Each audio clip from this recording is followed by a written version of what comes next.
check media. When this error occurs, it either means you're out of labels, you're out of ink, or there's some other issue going on.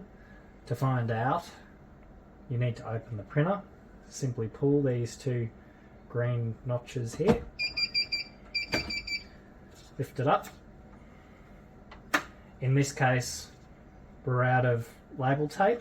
You can see the empty roll there. So to change the roll of labels, click and hold this. Pull the old core out, which you can discard. Get the new label tape. Ensure that the shiny or more slippery side, which is the glue side, is face down. Place it in here like this.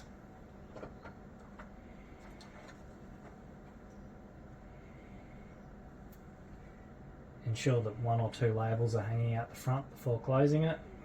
And then to close, you pull this forward.